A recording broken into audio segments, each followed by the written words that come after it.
할렐루야. 주님의 은총이 여러분 모두에게 충만하시기를 기원합니다.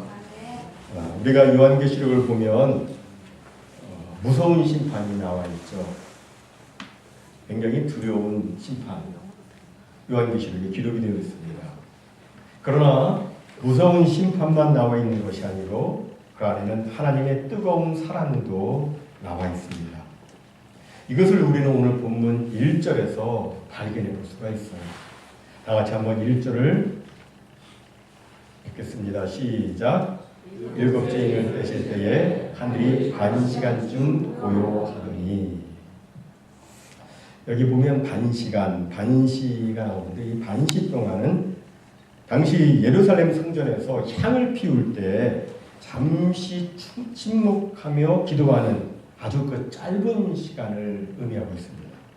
문자적으로 딱 뭐 반시간이니까 half an hour, 딱 30분, 딱 뭐 반시간 이것을 의미하는 것이 아니라 길지 않은 매우 짧은 시간, 그러나 매우 고요한 시간, 이것이 반시 동안의 의미입니다.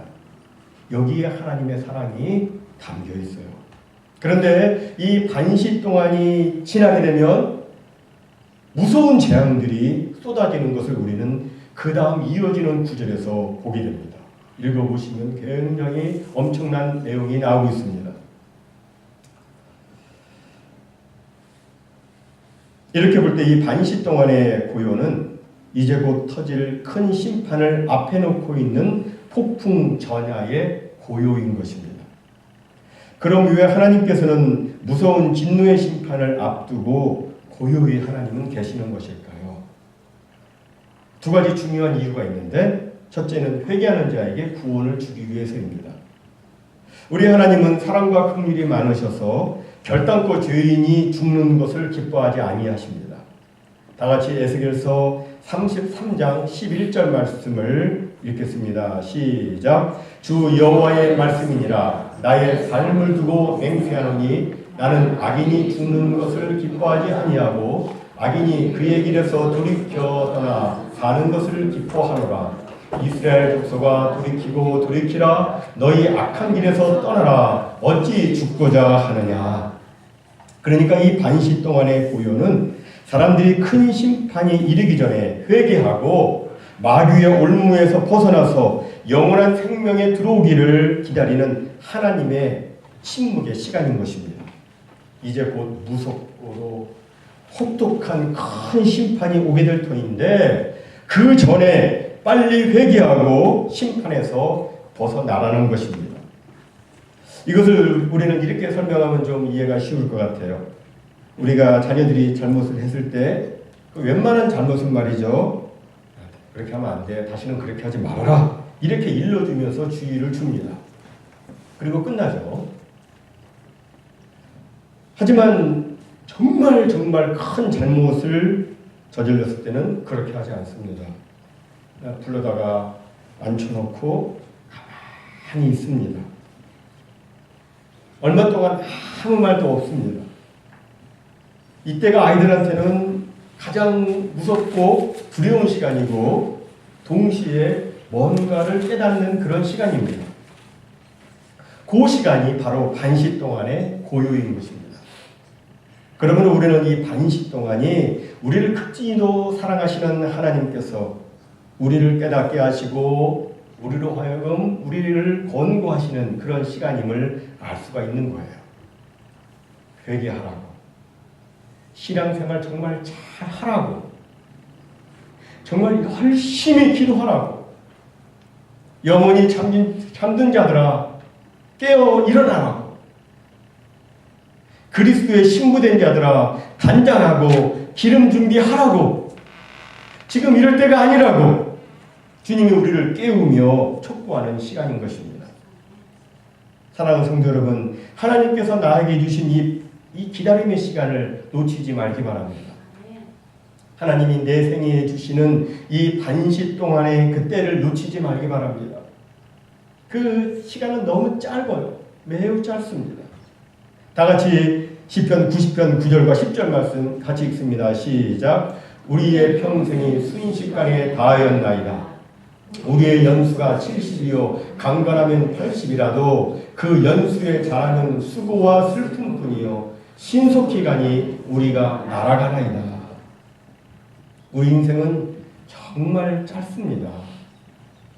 그런데 그 짧은 인생 중에서도 하나님께서 우리에게 기회를 주시는 그 시간은 더 짧습니다. 예전에 어떤 목사님이 한 번은 이런 간증을 하셨습니다. 그 목사님의 사역하는 교회에 젊은 부부가 일찍이 미국에 유학을 왔습니다. 남편은 공부를 많이 했고 또 부인은 성악을 전공했고 아름다운 미모에 정말 기가 막힌 목소리로 교회에서 독창을 하거나 듀엣을 하게 되면 부부가 듀엣을 하면 온 성도들이 칭찬하며 그들의 마음, 성도들의 마음이 사로잡을 정도 그런 부부였어요. 또 거기다가 사업도 잘해가지고 돈도 막 많이 벌었습니다. 그런데 어느 날 교회를 빠지기 시작합니다. 목사님이 신방을 갔어요. 그 집에 장모님이 함께 지내시는데 그 장모님은 순교하신 목사님의 사모님이셨어요. 그런데 그 사모님이 신방 온 목사님한테 정색을 하며 말했답니다. 목사님, 우리 딸에게, 제 이름은 알지만 이름 얘기하지 않겠습니다. 우리 딸에게 교회 나오라고 하지 마세요. 지금 사업 때문에 몹시 바빠서 교회 나갈 시간이 없습니다. 아니 사모님, 어떤 사업인데 그러세요? 순교하신 목사님을 생각하셔야죠. 아니요 목사님, 우리 딸 고생 많이 했습니다. 우리 딸도 한번 잘 살아야죠. 모든 일이 잘 되고 있으니까 목사님 걱정하지 마세요. 교회에 나오라는 말 절대 하지 말고 또 찾아오지 마시기 바랍니다. 그 목사님이 눈물을 흘리며 돌아왔습니다. 10년의 세월이 살같이 빠르게 흘렀습니다. 어느 토요일 밤에 목사님이 설교 준비를 하는데 전화벨이 요란스럽게 울렸습니다. 여보세요? 상대편에서 침묵하더니 흐느끼는 소리가 들렸습니다. 누구십니까? 목사님, 저예요. 아니, 누구 아니십니까?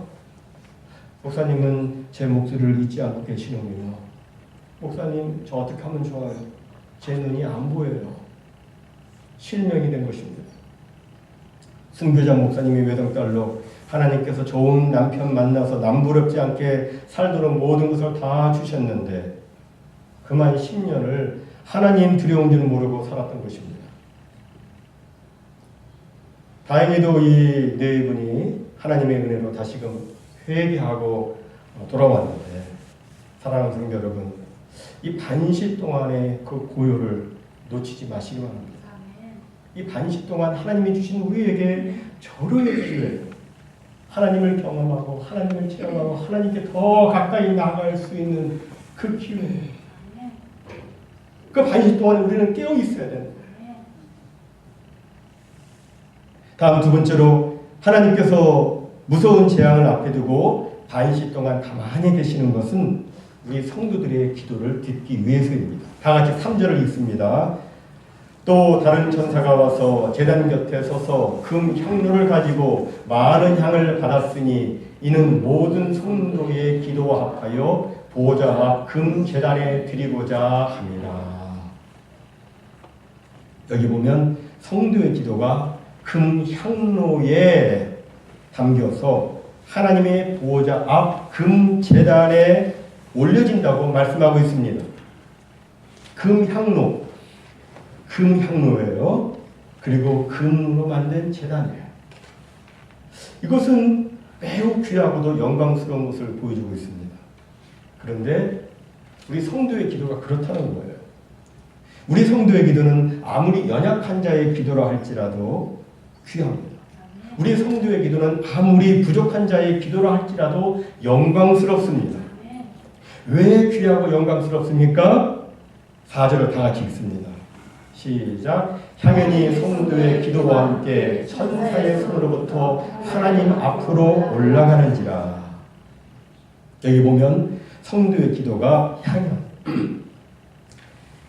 향의 연기와 함께 하나님 앞으로 올라간다고 말씀합니다. 이 향연이 무엇일까요? 이 향연은 영적으로 예수 그리스도의 대속의 공로와 예수님의 이름과 그리고 성령의 도우심을 상징합니다. 즉 하나님께 올라가는 기도는 그리스도의 대속의 공로를 믿고 성령의 도우심을 받아서 예수님의 이름으로 하는 기도이고, 그렇기 때문에 우리 성도의 기도는 귀하고 영광스러운 것입니다. 기도를 막 청산유수로 너무너무 잘해서 귀한 것이 아니라 예수의 보혈과 예수의 이름과 성령의 도우심을 받기 때문에 귀한 거예요. 그렇기 때문에 또 응답을 받는 거예요. 그런데 이것을 제대로 아는 사람이 별로 없습니다. 자신의 기도가 정말 얼마나 귀한 것인지, 자신의 기도가 얼마나 영광스러운 것인지, 자신의 기도가 정말 얼마나 큰 권세를 가지고 있는 것인지 이것을 아는 사람들이 별로 많지 않아요. 그래서 기도하는 것을 대수롭지 않게 여기곤 합니다. 그러나 여러분, 우리의 기도는 정말 귀하고 영광스러운 거예요. 그래서 하나님은 성도의 기도에 귀 기울여 들으신다고 말씀하고 있어요. 다 같이 말씀이 있습니다. 시작. 그의 귀를 내게 기울이셨으므로 내가 평생에 기도하리로다. 여기 보면 하나님께서 우리의 기도에 귀 기울여 들으신다고 말씀해요. 그냥 지나가는 소리를 듣는 게 아니에요. 우리가 주여 하면 하나님이 귀 기울여 집중해서 들으십니다. 이것은 마치 부모가 어린 아기의 울음소리에 귀 기울이는 것과도 같습니다. 우리가 자녀를 키울 때 이제 아기를 재우고 잠시 휴식 시간을 갖기 위해서 거실에 나와가지고 거실에서 잠깐 이야기를 하는데 그냥 아기 울음소리가 들리면 일단 대화를 멈추죠. 그리고 귀를 기울입니다. 그러다가 울음소리가 이제 확인이 되면 바로 달려가죠.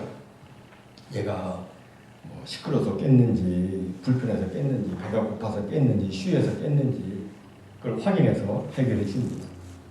우리 하나님께서도 우리 성도의 기도에 대해서 그렇게 하세요. 성도의 기도를 귀 기울여 들으십니다. 우리가 주여 그러면 주님이 귀를 기울이세요. 그리고 우리가 예수 이름으로 주님의 보혈의 공로에 힘입어서 성령의 도우심을 받아서 기도하는 그 기도, 하나님이 놀랍게 들어응답해 주십니다. 오늘 본문에서 어린 양 예수님이 7째 인을 떼실 때에 하늘이 반 시간쯤 고요한 것은 우리 성도의 기도를 귀 기울여 듣기 위해서 하나님이 그렇게 고요히 계시는 거예요.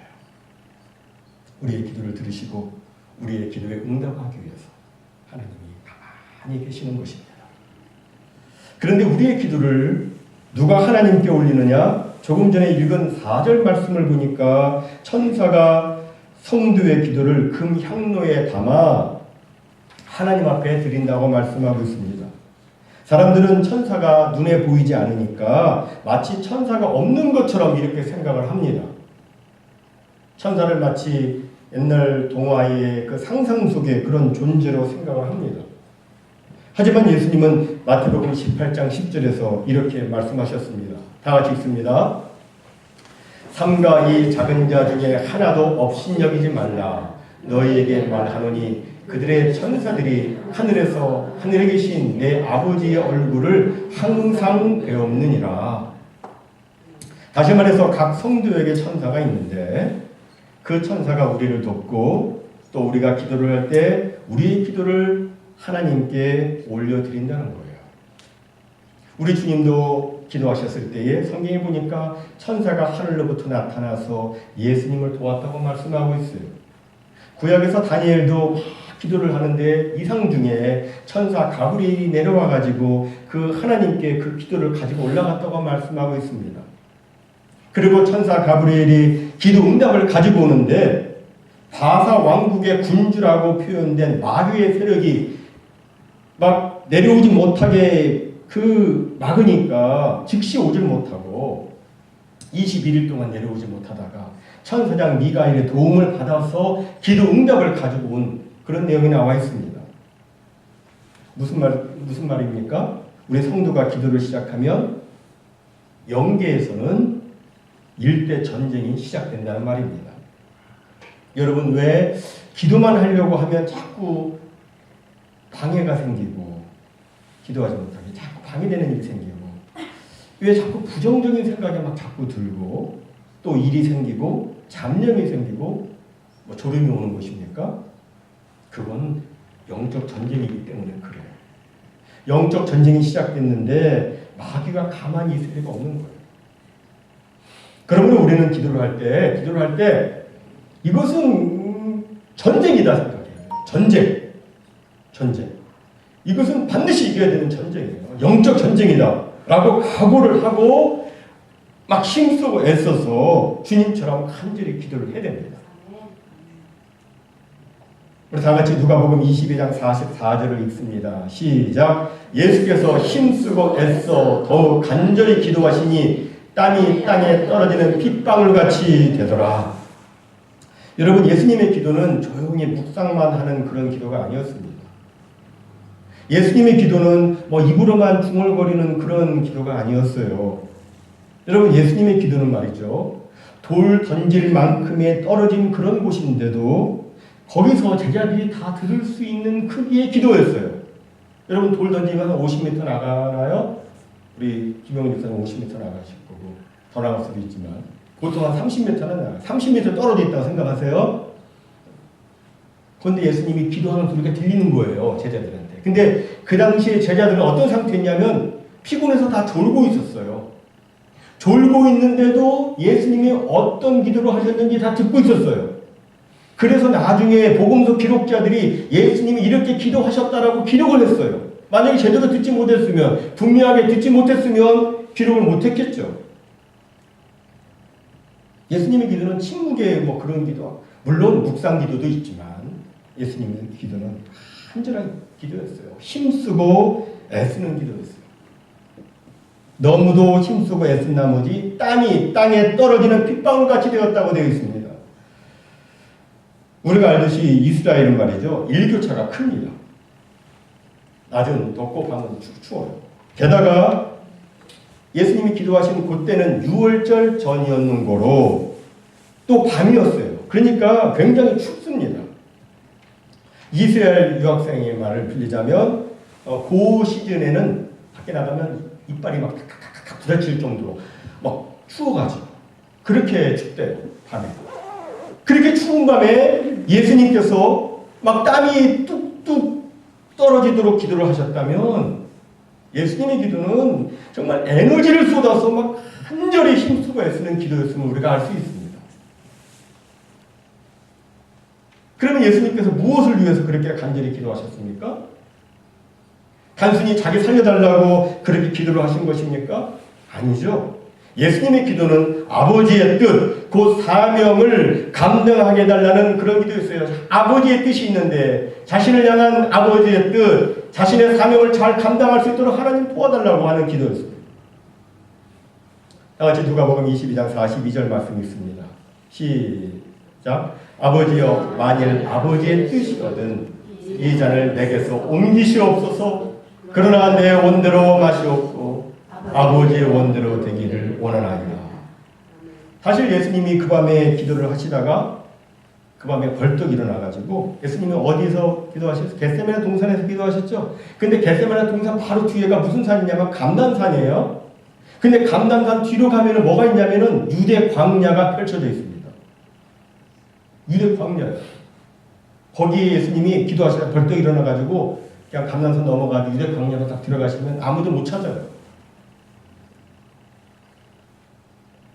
하지만 예수님은 잠시 후에 무리가 예수님을 잡으러 올 것 가셨어요.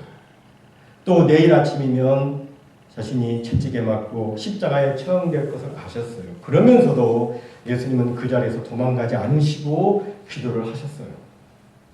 자신을 위해서가 아니라 아버지의 뜻을 위해서, 죄인들을 구하기 위해서, 더 정확하게 얘기를 하자면 저와 여러분 한 사람 한 사람을 구원하기 위해서 예수님은 그렇게 기도하신 거예요.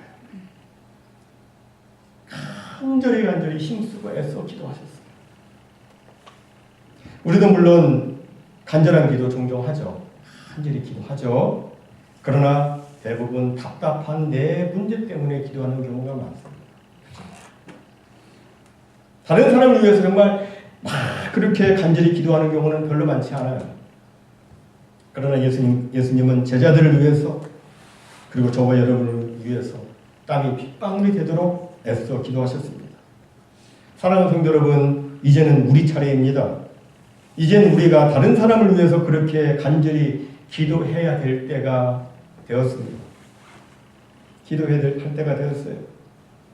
하나님의 나라와 의를 위해서 기도해야 할 때가 되었습니다.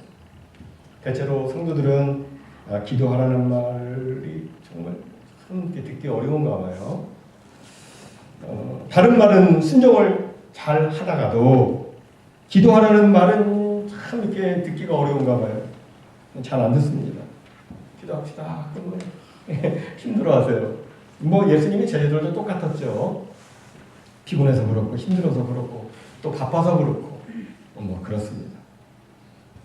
그러나 예수님의 제자들이 나중에 하나님의 은혜를 입고 난 다음에는 어떻게 됐어요? 그들 모두는 다 기도의 사람이 되었습니다. 시간을 정해놓고 함께 모여 기도하는 기도의 대장들이 되었습니다. 그래서 하나님의 놀라운 역사 일으켰죠. 교회를 세웠습니다. 우리도 만약에 자신이 정말 하나님의 은혜를 입은 사람이라고 생각된다면 나 정말 하나님의 은혜를 입었어요.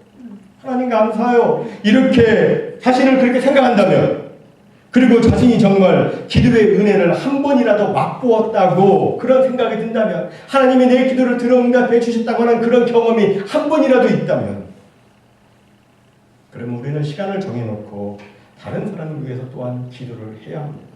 다른 사람들 때문에 아파하며 슬퍼하며 기도해야 됩니다. 왜냐하면 우리는 기도의 빚을 졌기 때문에 그래요. 여러분 그냥 여러분 예수 믿은 거 아니에요. 누군가 여러분을 위해서 간절히 기도했습니다. 저는 기도의 빚을 졌어요. 그리고 하나님의 은혜를 받았어요. 기도해서 하나님을 만나요. 하나님과 대화를 해요. 근데 자신만을 위해서가 아니라 다른 사람을 위해서 이제는 기도해야 될 때가 되었습니다. 우리가 그렇게 기도하면 천사가 나타나서 예수님을 도왔던 것처럼 우리의 기도에도 천사가 나타나서 우리를 돕습니다. 그리고 우리의 기도를 하나님의 보좌 앞에 올려드려요.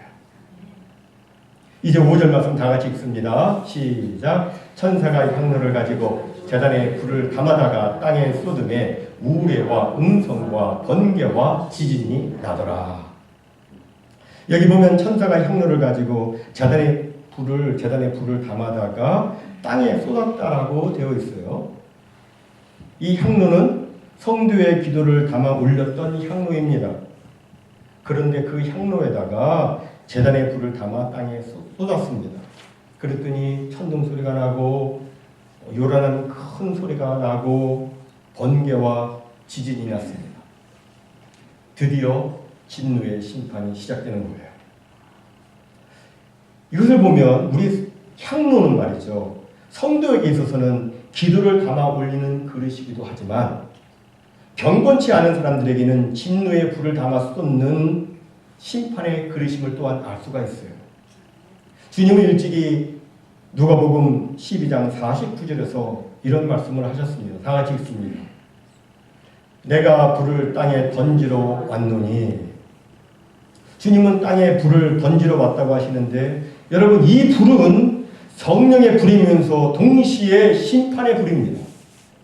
주님을 사랑하며 주님의 뜻대로 기도하는 자들에게는 성령의 불이고 경건치 아니하고 하나님을 배반하는 사람들에게는 심판의 불이고 진노의 불인 것입니다. 사랑하는 성도 여러분, 모든 사람은 어쩔 수 없이 이 두 불 중에 어느 하나에 타야 됩니다. 성령의 불에 타든지 심판의 불에 타든지 둘 중 하나에 타야 됩니다. 하나님의 거룩한 영광의 불에 타든지 하나님의 심판의 불에 타든지 둘 중에 하나에 탈 수밖에 없습니다. 어느 불에 타야 되겠습니까? 일찍이 모세는 시내산 불 붙는 그 가시떨기 앞에서 거룩한 하나님의 영광을 보았습니다. 그리고 그가 거룩한 결단을 내립니다. 그리고 하나님의 그 영광의 동참자가 됩니다. 북이스라엘의 엘리야 선지자는 하나님의 백성들을 위해서 간절히 기도하는 그 기도의 사명을 다하고 난 다음에 나중에는 불새와 불말을 타고 베레포람을 타고 하늘로 승천했다고 성경이 말씀해요. 우리도 마찬가지예요. 우리도 거룩한 결단을 내려야 됩니다.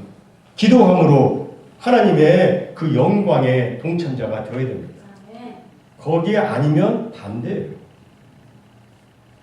사랑하는 성도 여러분, 우리 하나님은 죄인이 회개하고 돌아오기를 오늘까지 참고 기다리고 있습니다. 사람들이 반시 동안의 고요가 왜 이렇게 더디냐고, 왜 이렇게 깁니까? 라고 말하지만 하나님께서는 여전히 죄인들을 생각하시면서 참고 기다리시고 있습니다.